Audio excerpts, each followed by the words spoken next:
Okay, let's get her done. I'm going to put this one, I believe, in two different parts, so this will be part A. Do you know the difference between adolescence and puberty? Adolescence is the lifespan stage that is a transition from childhood to adulthood. It is a social thing. Puberty has to do with the physical maturation, when children become adults, at least on a physical level. Adolescence is a social construct. That means that up until about 1900, there was no adolescence as far as the Western world was concerned, and in other pre-industrial societies, it is still not considered a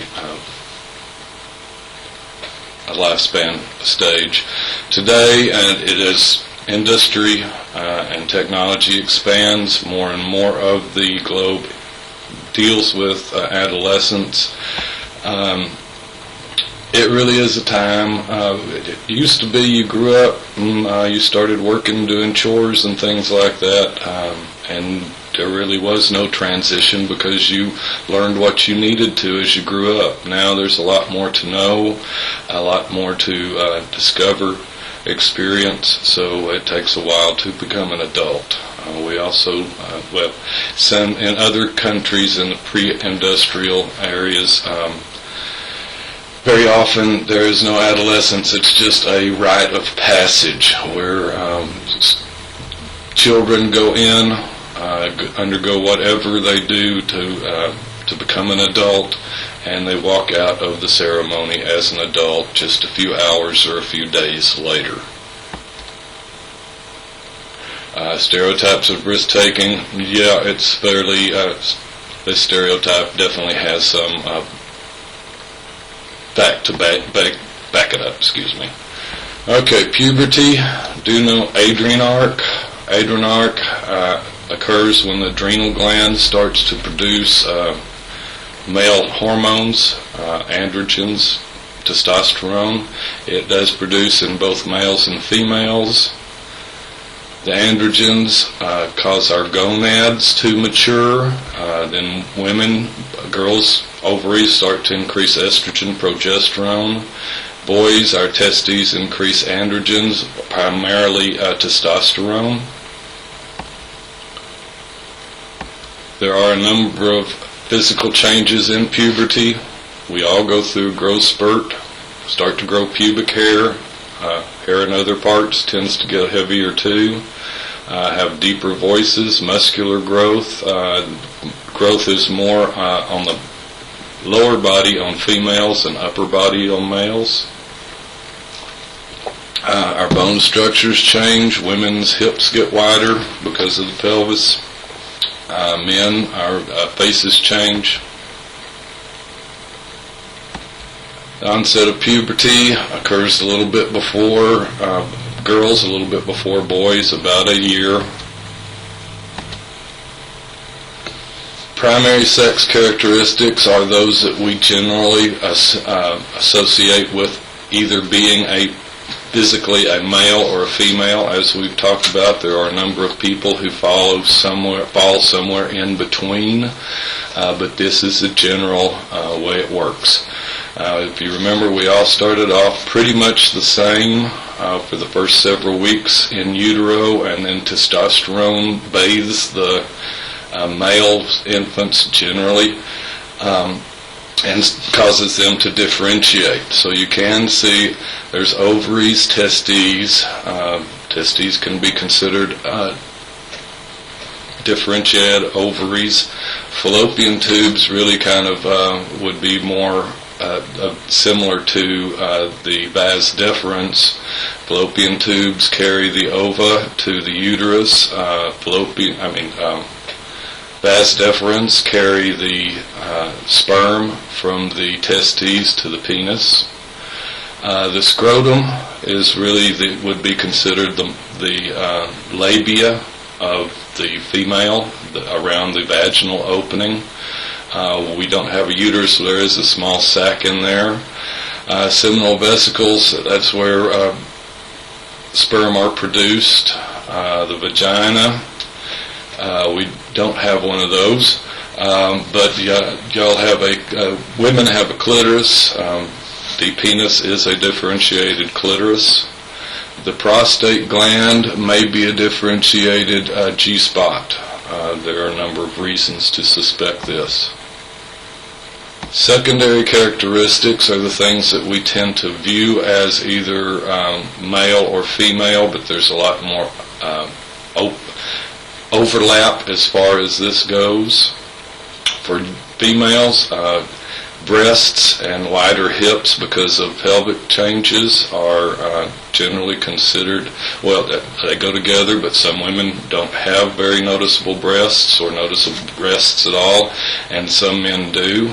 Some women don't have wide hips or wide pelvises, and some men do. Males tend to have the broad shoulders and facial hair, but again, some men don't have broad shoulders and some men don't have facial hair, and some women do have broad shoulders and some women do have facial hair. If you get the general drift, these are the things we look for in the stereotypical females or males, and if they are different, if they don't fit the norm on some level, we tend to view this as negative. Adolescent growth spurt takes some time. It's really not steady for 2 years. There's fits and starts. You grow quickly for a few months, and then you kind of mellow out a little bit or plateau, and then you grow up very quickly again. This is where growing pains come from. The joints, generally muscle and bone growth are not equal, so they often, when they're mismatched, they cause some problems, including pain.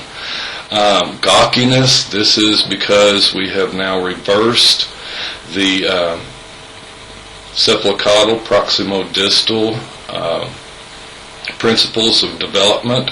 So instead of the head and then the torso maturing first, the first things to mature are the hands and feet. So you've got big hands and feet on skinny little legs and arms, as then the arms and legs grow and mature.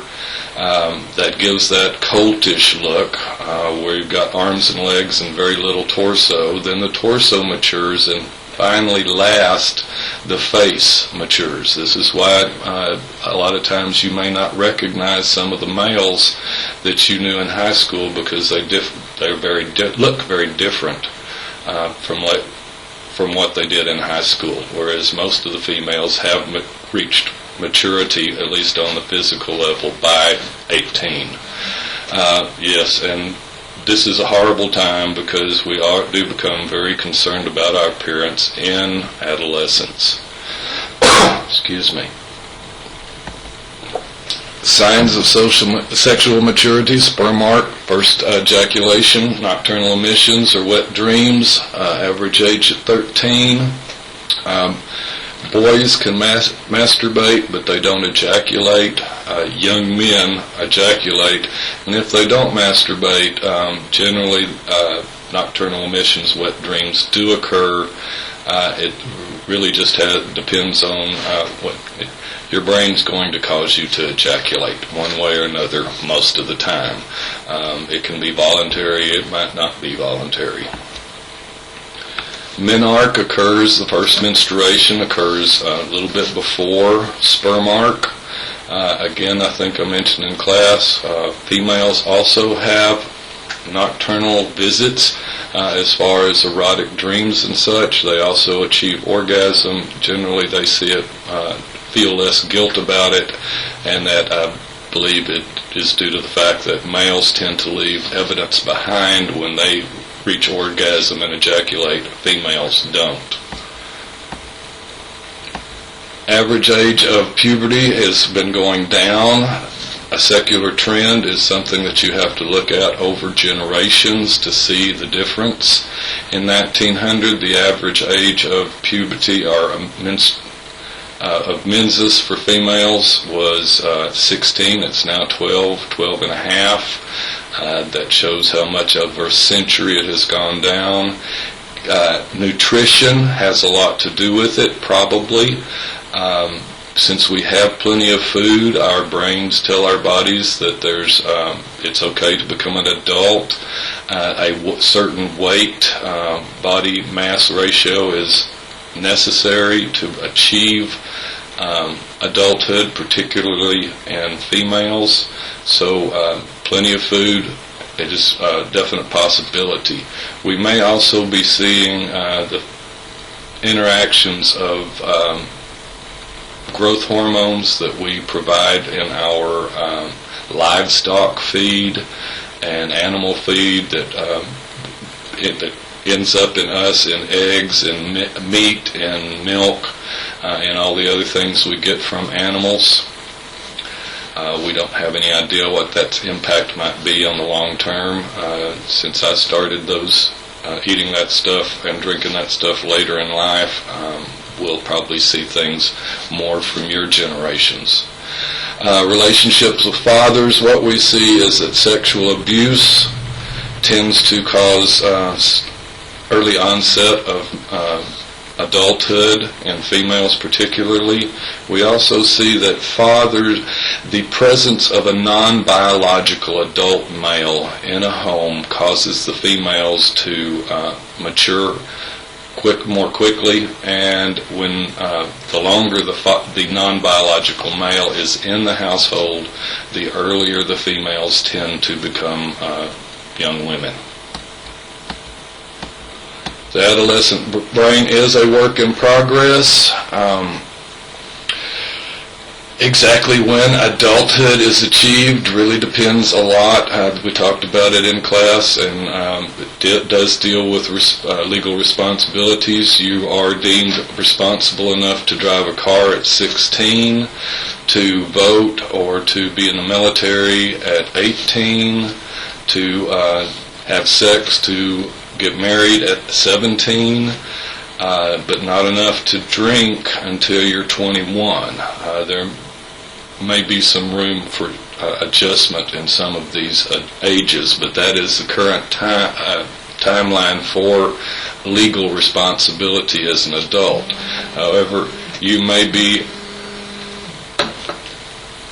so you can be charged as an adult even down to 13, 14 years of age for some crimes. As far as work in progress, we're still lots of prefrontal lobe growth. We are also trying to work out our place, our unique individual being, our place in our network of social network. So, and a lot of us really,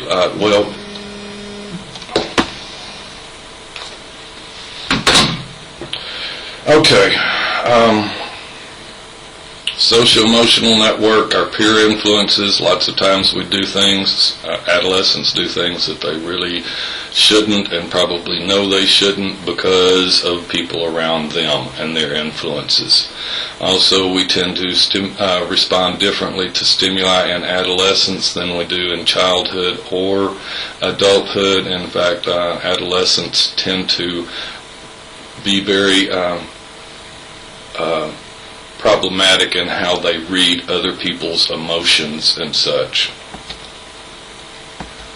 Brain changes, growth spurt in the prefrontal lobe, that is where we control things, that's what we have our highest functioning.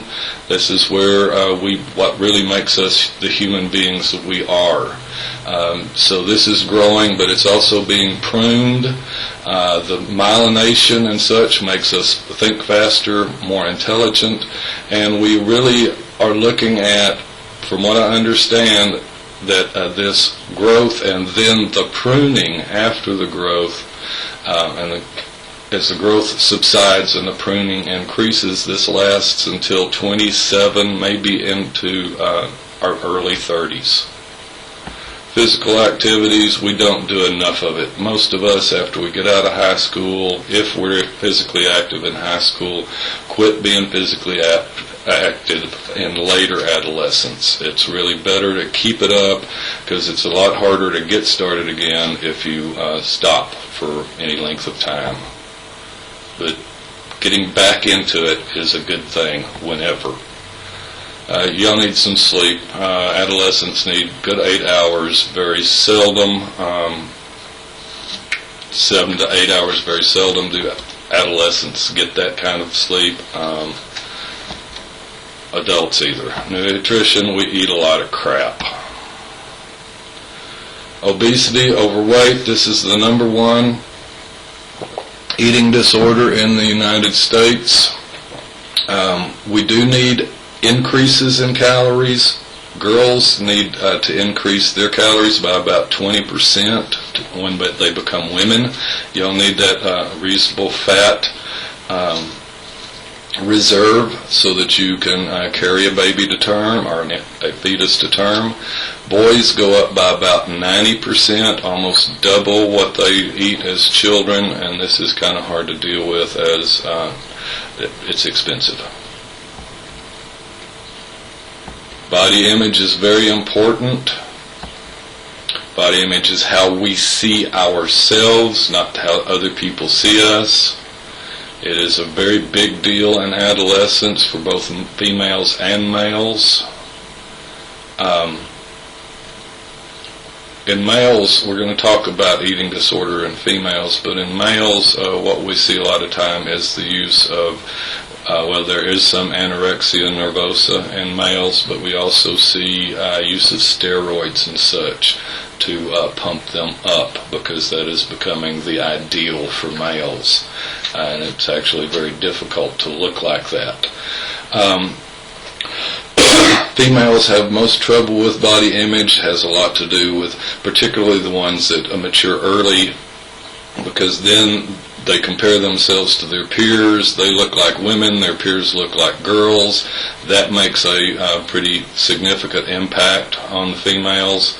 And also they start to compare themselves to the ideals, the Barbies, the models and such, and that will hurt most people's self-esteem. African American girls tend to do better. I think they tend to get more societal, cultural messages that a little bit extra body fat, body weight, well distributed is quite all right. Anorexia nervosa, self-starvation, the effects are similar to self-starvation. It pretty much over time will damage all the bodily systems, and a lot of it is irreversible, and about 10% of the time it will lead to death, regardless of attempt to seek assistance or not. It is a distorted body image. Most people who have anorexia nervosa see a fat person even in the mirror, even when they are starving to death. They tend to be OCD,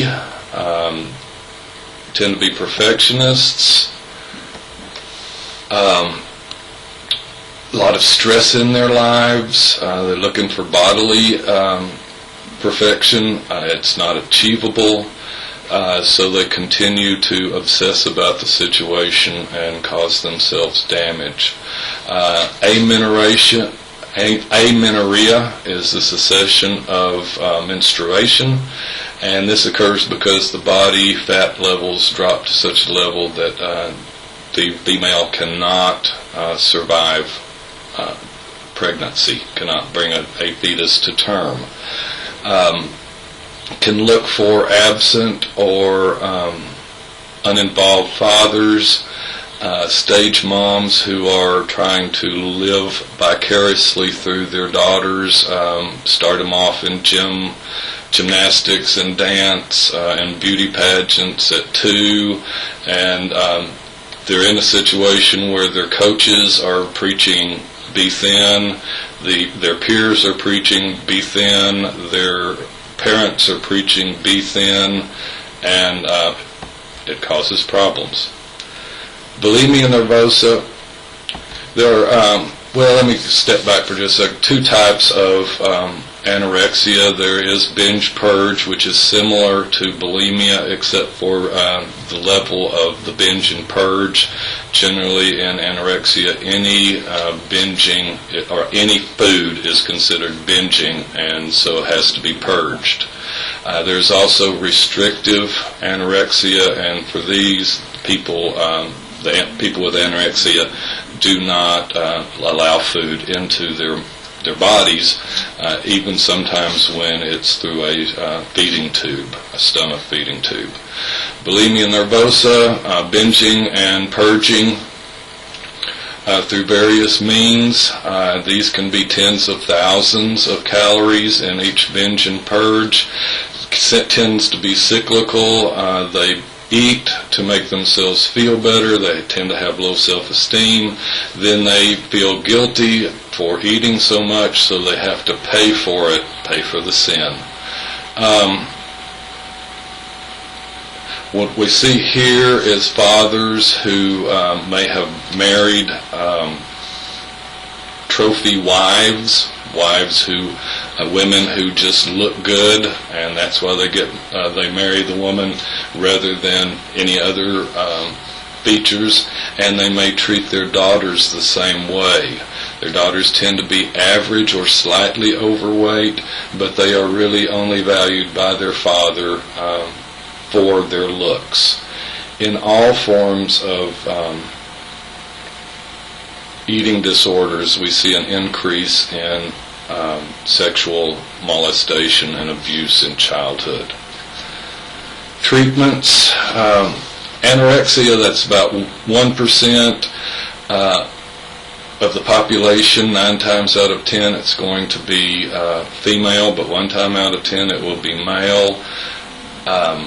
Bulimia, 2 to 3% of the population, they tend to see themselves as they are. First thing you want to do, particularly with anorexia, is get them stable as far as their weight. So you either to eat and gain weight, or you put them on a stomach tube and bypass their mouths.